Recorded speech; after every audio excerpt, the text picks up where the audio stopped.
It is Soccer Down Here's look at the USL Championship. A very busy week. Some teams off to very hot starts in the league here in 2021.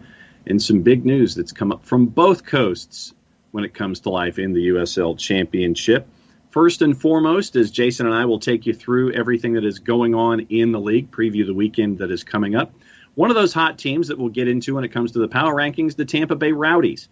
And Tampa Bay, with their hot start, we figured we'd kind of see what's going on with the Rowdies down there at Al Lang. And here's our visit with Laurence Wyke, a very familiar face to SDH. Now it's time on SDH to take a deeper dive into the USL Championship, and hanging out with us is part of a very experienced midfield. We'll get into that in just a little bit. Part of the midfield for the Tampa Bay Rowdies, Laurence Wyke. Laurence, thanks for hanging out with us here on SDH, and welcome to the show. Thank you for having me. All right, so let's go back short term and just look back at the last match. And I know a lot of folks were touting it as that the matchup of two of the best and, rematch here, two of the best from last season, coming at it early in this year with the non-conference play. What were some of your takeaways from going up against Phoenix in the match last weekend? Yeah, I mean, going into the game, we knew it was a big test for us to see where we're at, just as the third game of the season. We know they have a really good attacking front three. So that was kind of our focus. Just can we stop them doing that? And then, play our game too. The game was, quite cagey. Towards the end, I mean, at the start of the game, I feel like we played our game pretty well, switching the play, getting the ball nice and wide and, getting them tired with the added humidity in Tampa. I thought we stuck to our game plan very well. We ended up kind of limiting and restricting their chances. And, we got the early goal, which allowed us to kind of get comfortable in the game and, do our thing. All right, so 3 matches in, all at home, and that kind of gives a distinct advantage, I think, in starting this marathon that is the USL Championship season. 3 against Charlotte, got the Duke. 3 against Pittsburgh, got the win there. 2 against Phoenix, get the win there. 3-0, 8 goals for, 1 against. When you look at these first 3 matches, what are some of your takeaways?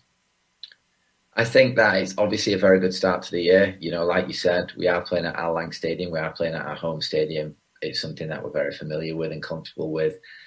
Different playing conditions, occur in other places. Like if we'd have played away at Pittsburgh, would have been a different game plan, things like that.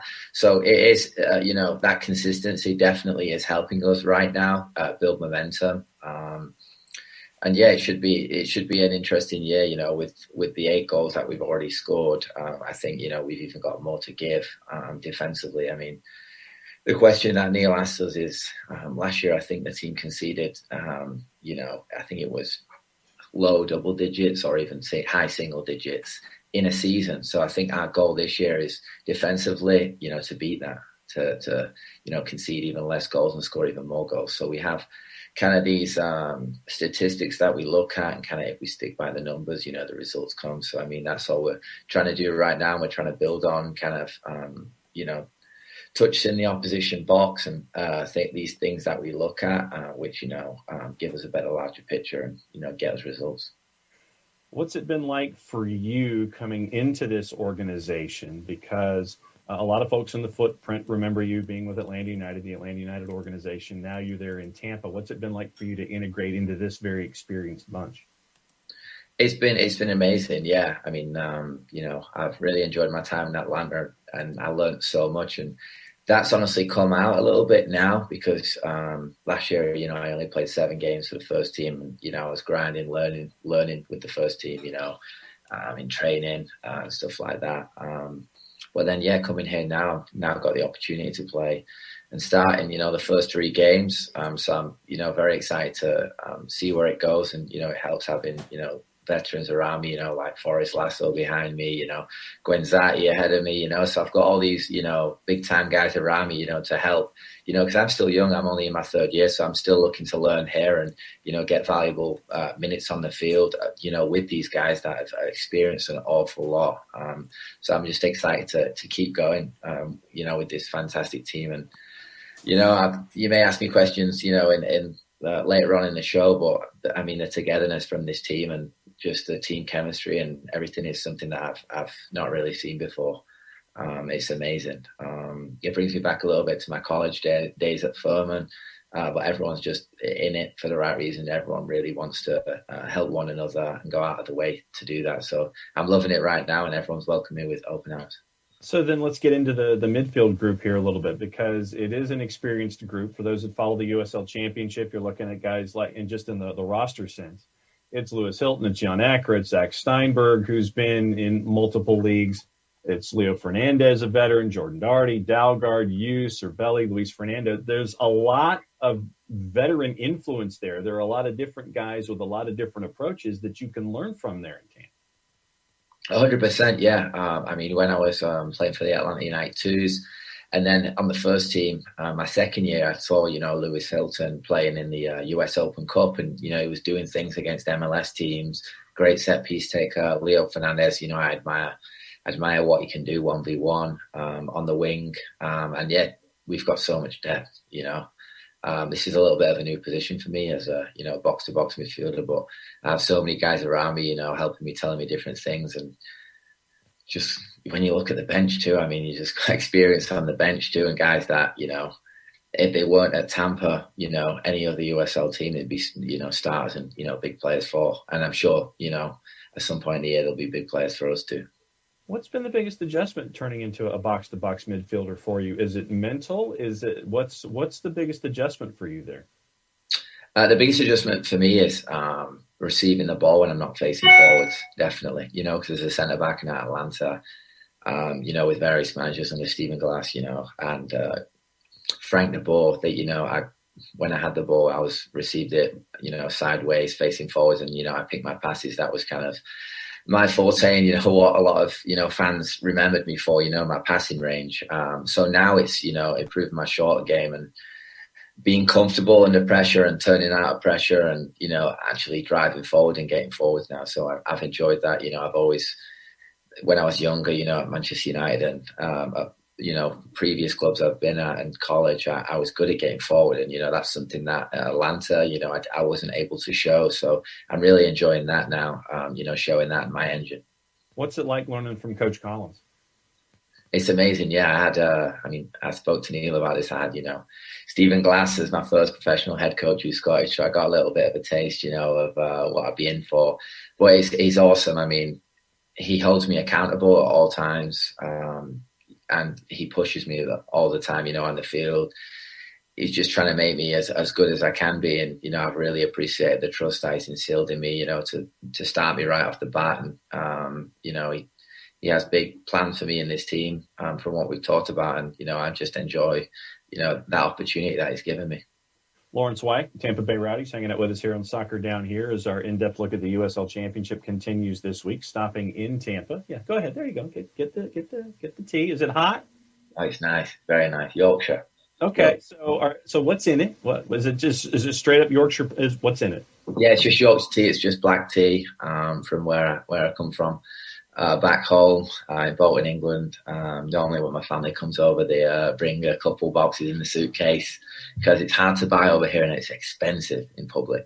There you go. See, that's definitely thinking ahead, because, you got to have the family help you out in these situations. Very, very good. What else do they bring when they come and visit? What else do they bring?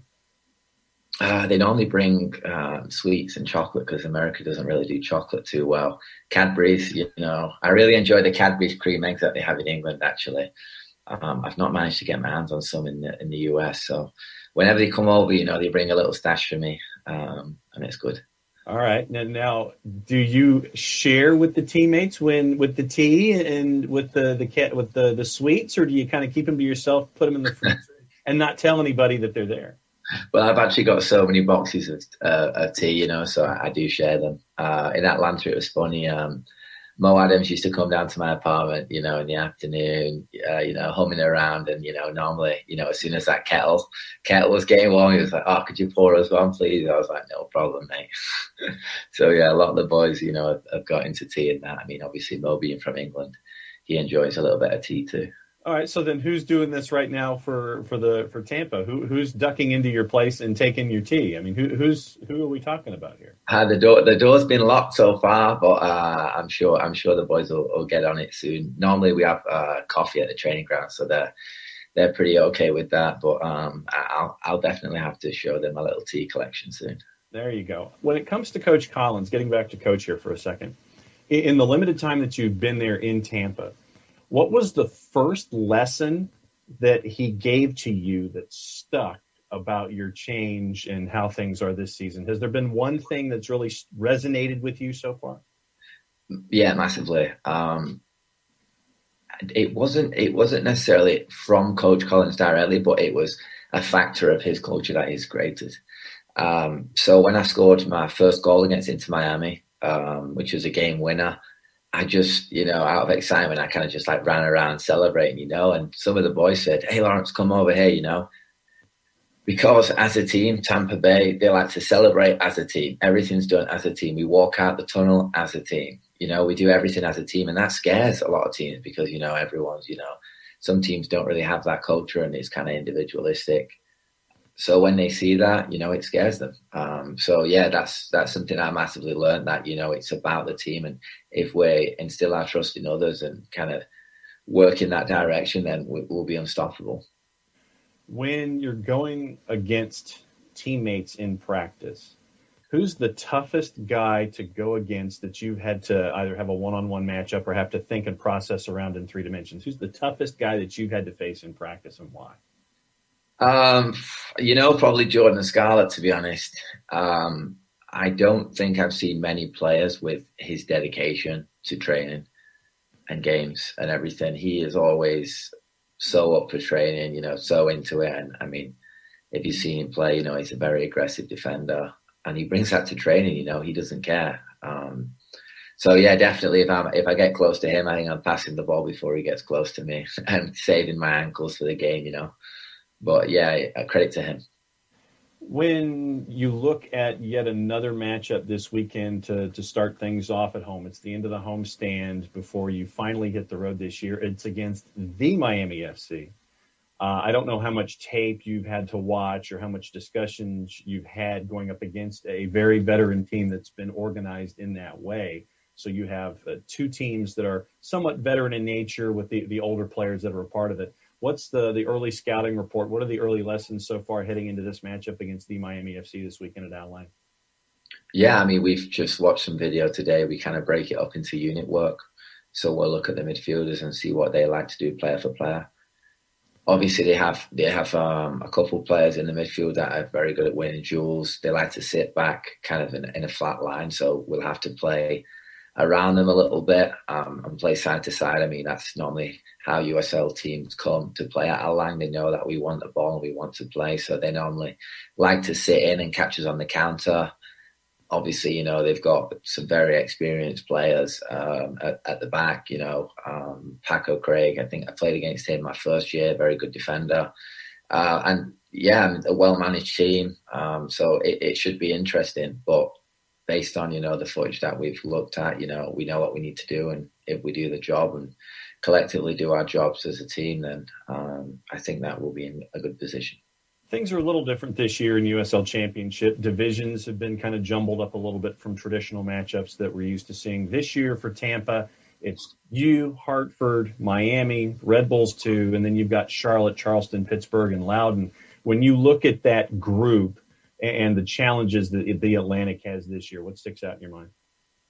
I mean, yeah, I literally looked at the league table yesterday and I saw Hartford. I mean, Hartford have definitely come from strength to strength, and they seem like a team that, has improved drastically. Credit to them. They've won a couple of games. I think they drawed the other day.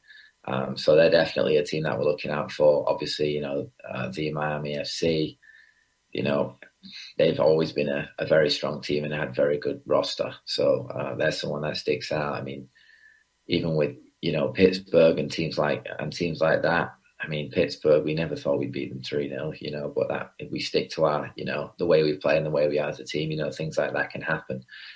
So, even with these results that we've just had, we know that the next time we play them, it could be a different story. So, we're wary of everyone. And I think that's the biggest thing for us right now. We're the team to beat after Saturday, and complacency is the only thing that's going to prevent us from keep pushing onwards. And we will keep an eye on things with you and with Tampa and with the Atlantic Division and everything going on down there with the Rowdies. Laurence Wyke, midfielder for the Rowdies, thanks for hanging out with us here on SDH as we look at the USL Championship. Good luck this weekend against the Miami FC. Good luck in hoarding your tea until the family continues to bring more and hoarding all of the Cadbury and all that kind of stuff. Thanks for hanging out with us here on SDH. We'll be keeping an eye. Thank you for having me, John. I appreciate it. Good to catch up with Greenville OG as you were having the conversation on the Twitch pitch and other places. Laurence Wyke, the pride of Furman, and Greenville FC. Good to catch up with him and what's going on with Tampa Bay. And good to know that when he gets stuff brought over by the family from England, that other folks want to raid his cabinets and make sure that he doesn't have as much as he had initially when the parents brought stuff over.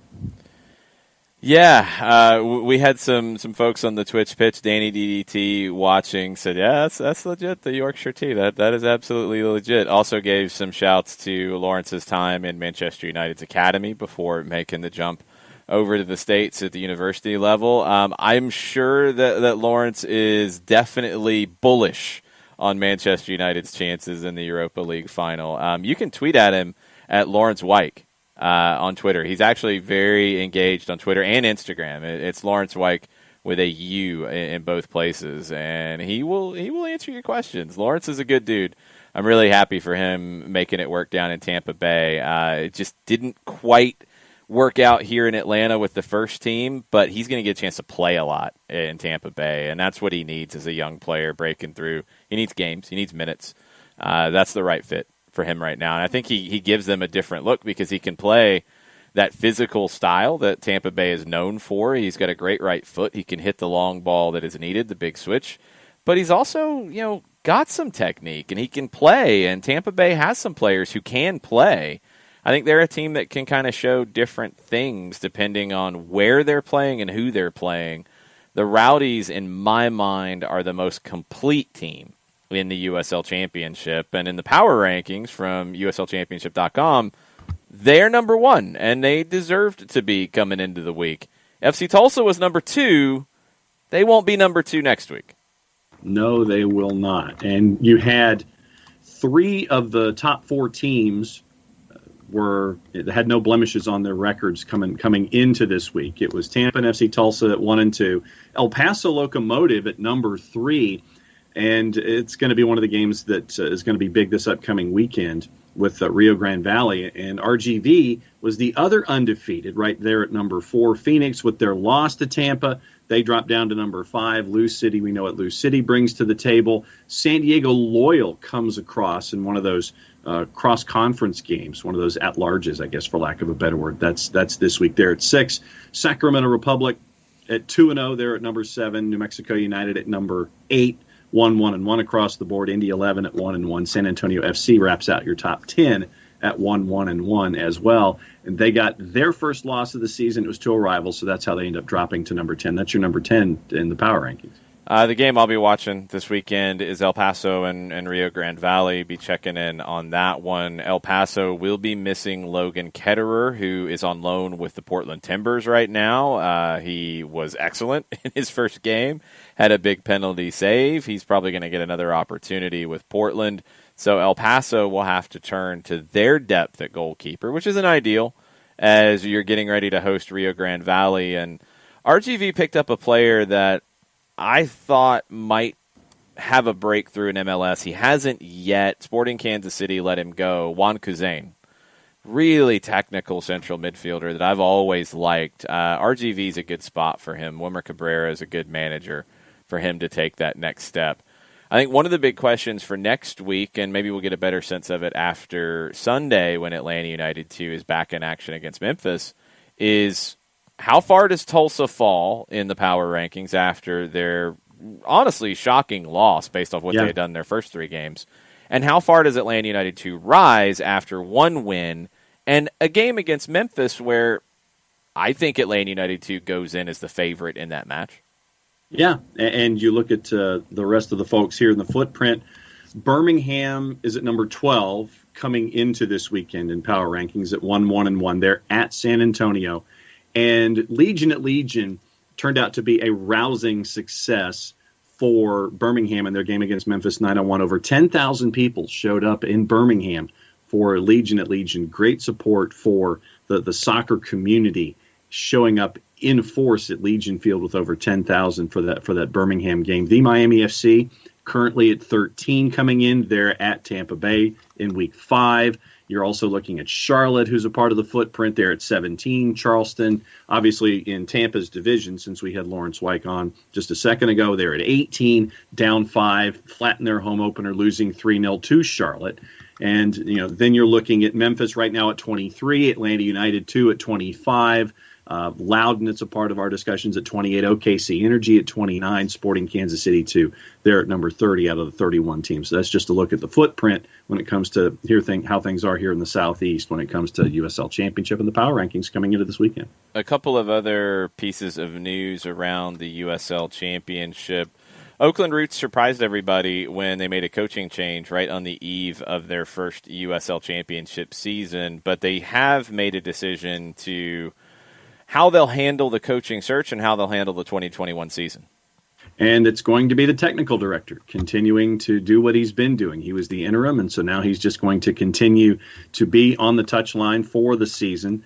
Jordan Farrell, he's going to remain head coach for 2021, and they're just going to focus on their applications, and it is what they're referring to as a worldwide search to bring in someone for Oakland Roots for 2022. Farrell admitted that coaching is what he loves to do, but it's also about building culture, and so those are going to be two things that he's going to be focused on in 2021 for Oakland Roots. Oakland Roots in the low 20s when it comes to power rankings. They have a game against LA Galaxy 2, Los Dos, this weekend. And the all-time leading scorer in the regular season is back in the league. Dane Kelly returns. 88 goals, regular season scoring record for USL Championship. He had 11 goals in 16 games last year for the Charlotte Independents, and he's going to be heading back. He's excited, obviously, about going back there with Coach Mike Jeffries, a little over 1,300 minutes played last year. And so 11 goals on 47 shots, so a conversion rate just a little under 25%. But, just when you see Charlotte putting 3 in the back of the net against Charleston, and now they're adding Dane Kelly, things are going to be interesting offensively for Charlotte when we're looking at him here in 2021. Sunday, there is some overlap for Atlanta United 2 for Atlanta-based fans looking to watch that game with Memphis or head out to the Fraction to watch it in person. Kickoff for that will be just after 3:30. Atlanta United in Seattle won't kick off until close to 5 o'clock. It'll be a 4:55 start on Big Fox. So there'll be a little bit of overlap, but you will be able to watch a good large portion of the twos or go out and watch. And, you could have your earbuds in, tuned to 92.9 The Game and listen to Atlanta and Seattle, and then listen on your way home or maybe heading to a local establishment where you could watch the rest of that. So there's some opportunities there if you're local and you want to go out and see live soccer this weekend, and still also watch the MLS team out on the road. So big weekend in USL Championship, as I think we're starting to get a sense of who's a contender, who is a pretender so far this season. And right now it feels like Tampa is definitely the contender that has established themselves. Tulsa, now there's questions. Rio Grande Valley, they get a win against El Paso. Okay, they're there with Tampa Bay. Yep. There's a couple others that I think can elevate themselves into that. And there's a lot of others we just have questions about. It's early. It's the second division. This is what we see.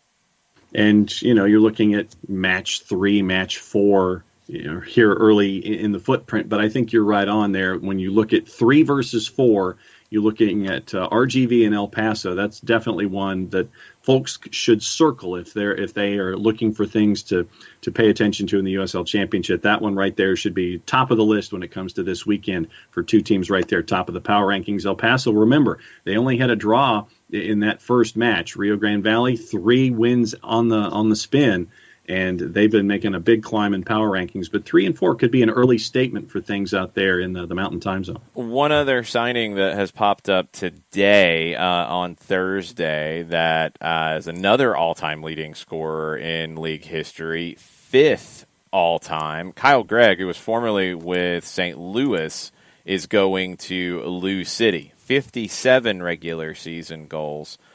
He could be available, it looks like, on Saturday as Lou City hosts San Diego, which is a really interesting cross-conference matchup at Lynn Family Stadium.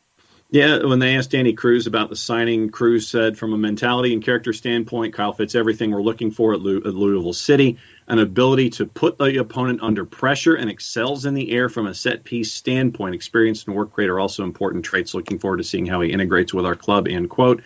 2018 to 2020, you may remember him from his time at St. Louis FC. Another championship rival that, remember, they folded after the end of last season. 15 games during the 2020 campaign, 3 goals, 2 assists. 31 years old, but another solid pickup there for Lou City, bringing in Kyle Gregg. Awesome. Wrap it up, John. That is our look. Soccer Down Here's look at the USL Championship. Thanks for hanging out with us one more week. It was great to catch up with Laurence Wyke. Great to let you hear what else is going on in and around the league. Enjoy the USL Championship right here on SDH every week.